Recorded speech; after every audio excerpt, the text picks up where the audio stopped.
오늘 우리에게 주신 하나님의 말씀 오바댜 17절 18절입니다. 오바댜 1장 17절 18절 말씀 함께 읽겠습니다.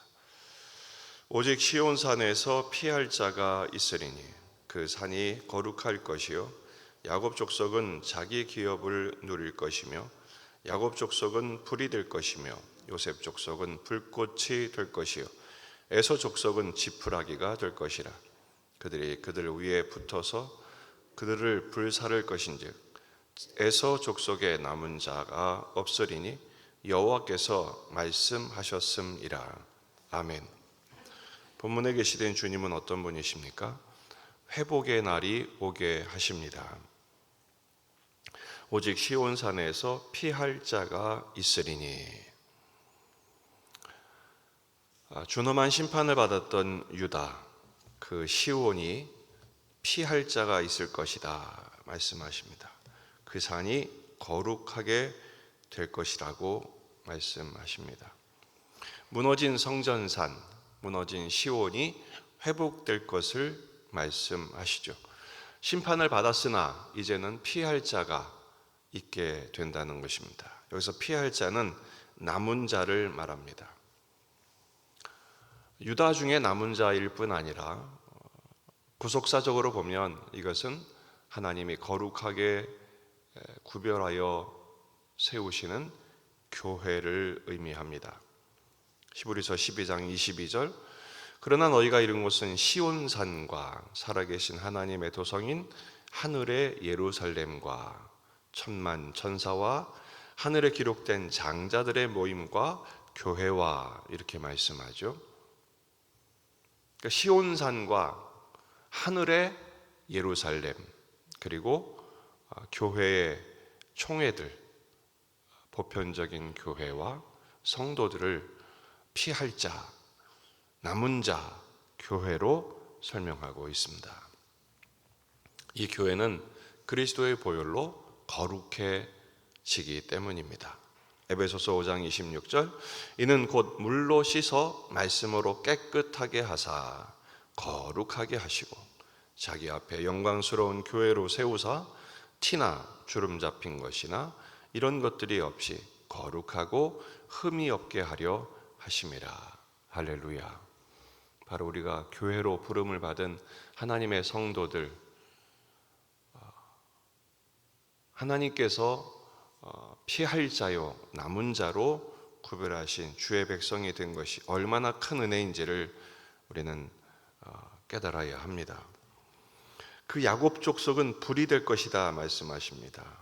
대조하죠. 18절에 야곱 족속은 불이 될 것이고 또 17절 끝절에서 야곱 족속은 자기 기업을 누릴 것이고 요셉 족속은 불꽃이 될 것이지만 에서 족속은 지푸라기가 된답니다.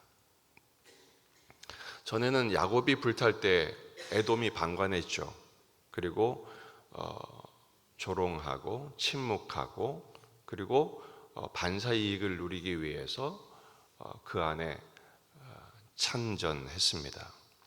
하지만 하나님께서 야곱이 오히려 회복될 것이고 불이 되고 요셉은 불꽃이 되어서 에돔을 불살라 버릴 것이다. 남은 자가 오히려 그것은 없게 된다고 그러죠. 에서 족속은 지푸라기가 되고 남은 자가 없을 것이다. 왜 그러죠? 10절에 있는 것처럼 앞에 말씀을 생각했죠. 내 형제 야곱에 향한 포악으로 말미암아 부끄러움을 당하고 영원히 멸절되리라. 역전시키시는 하나님, 회복하신 하나님, 교만한 에돔을 수치스럽게 하시죠. 에돔이 이렇게 교만해진 이유가 무엇입니까? 그들은 난공불락 요새에 살고 있었고 안전지대였죠.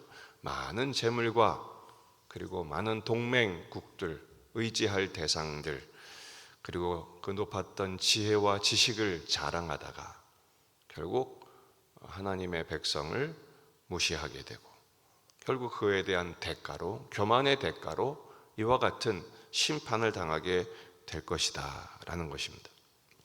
우리는 심판의 대상이 아니라 구원의 대상이 되었음을 믿으시기를 바랍니다. 지금 야곱이 기업을 누릴 것이라고 그랬죠. 성경에서 기업이란 단어는 땅입니다.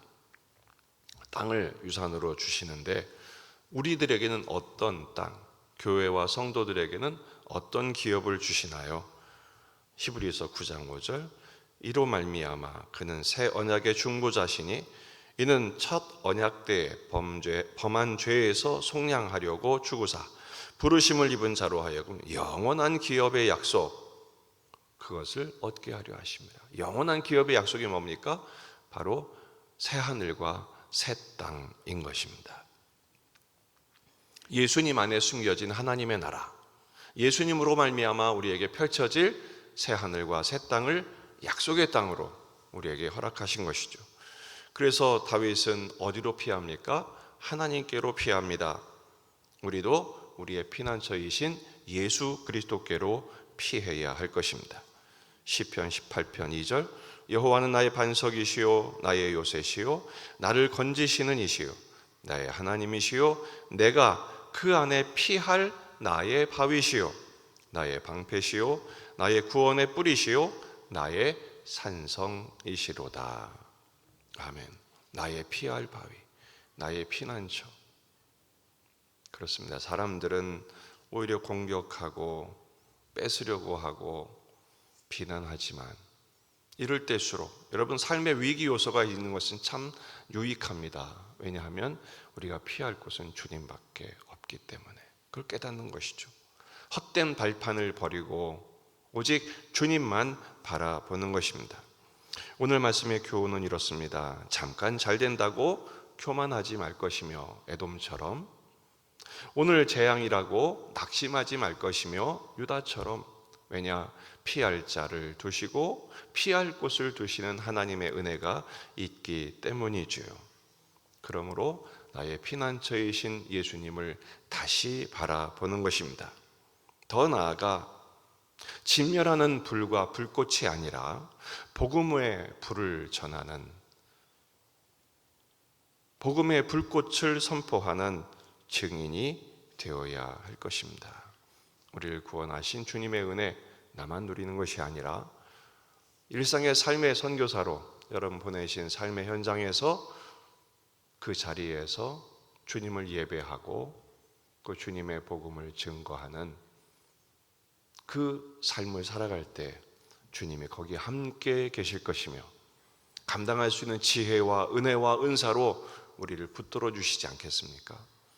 이 아침에 우리 간절히 기도하는 제목들, 우리를 피할 자 되게 하시는 그 은총을 힘입어 기도하고 엎드려 기도하고 일어나 순종할 때 주님이 우리를 강력한 권능의 손으로 붙드시고 도움의 선한 손의 능력의 권능으로 우리를 책임져 주실 줄 믿습니다.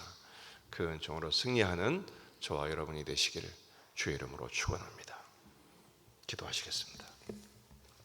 우리 자신과 가정과 교회와 지역의 복음화, 민족의 복음화, 세계 복음화를 위해서 기도하십시다. 주님을 바라보며 환우들을 위해, 군의 아들들을 위해 기도하시겠습니다.